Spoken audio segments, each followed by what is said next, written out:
అందరికీ నమస్కారం. వారంలో 7 రోజుల్లో మరి ఆదివారం వచ్చింది అంటే రిలాక్సేషన్ సెలవుగా అందరం భావిస్తుంటాం.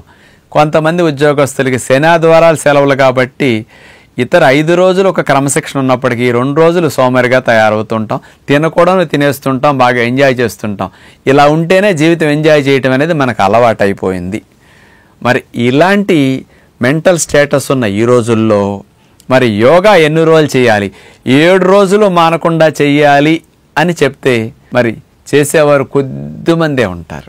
శనాదివారాలు వస్తే ఎప్పుడు ఎగ్గొట్టేద్దాం, ఎప్పుడు లేటుగా లెగుద్దామా అని ఎదురు చూసేవారు ఎక్కువ ఉంటారు. కాబట్టి అలా 2 రోజులు మానేశారని మళ్ళీ 5 రోజులు మీరు ఎక్కొట్టొద్దు అని విజ్ఞప్తి చేయడానికి ఈ విషయం చెప్తున్నాను. మీరు కనీసం 5 రోజులన్న వారంలో యోగా చేయండి.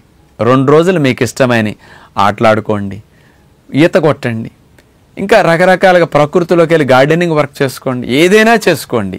కానీ 5 రోజులన్నా యోగాకి మీరు అవకాశం ఇవ్వండి. ఈ 5 రోజులు మీరు ఫిజికల్గా మెంటల్గా మీరు స్టేబుల్గా స్ట్రాంగ్ అవటానికి యోగా విద్య మిమ్మల్ని అంత బాగా మార్పు తీసుకొచ్చేట్టు చేస్తుందన్నమాట.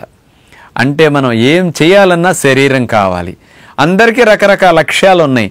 ఆ లక్ష్యం సాధించడానికి మీ శరీరం ఫిట్గా ఉందా, మీ మైండ్ ఫిట్గా ఉందా, ఫిజికల్ మెంటల్ మీరు స్ట్రాంగ్గా ఉన్నారా ఆలోచించుకోండి.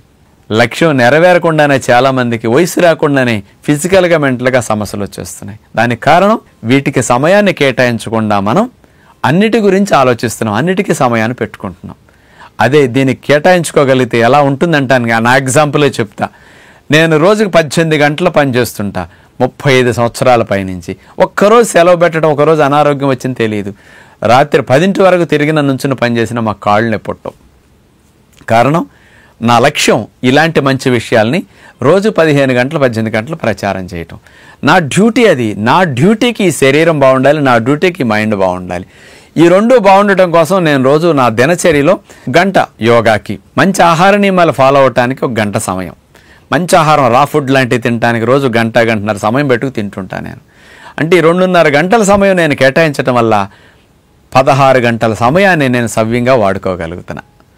నేను ఇంకా 90 ఏళ్ళు వచ్చినా ఇప్పుడు రిటైర్మెంట్ ఏజ్లో కూడా ఇట్లా చేయగలుగుతున్నాం. 90 ఏళ్ల వయసులో కూడా మేము 18 గంటలు 15 గంటల రోజుకు పని చేయగలుగుతాం. ఇప్పుడు ఫిజికల్గా మెంటల్గా మనం స్ట్రాంగ్గా ఉండటానికి అటు ఆహార నియమాలు ఇటు యోగ విద్యని 2 జోడించి వాడుకోగలిగినప్పుడే మనం ఏదైనా సాధించగలుగుతాం.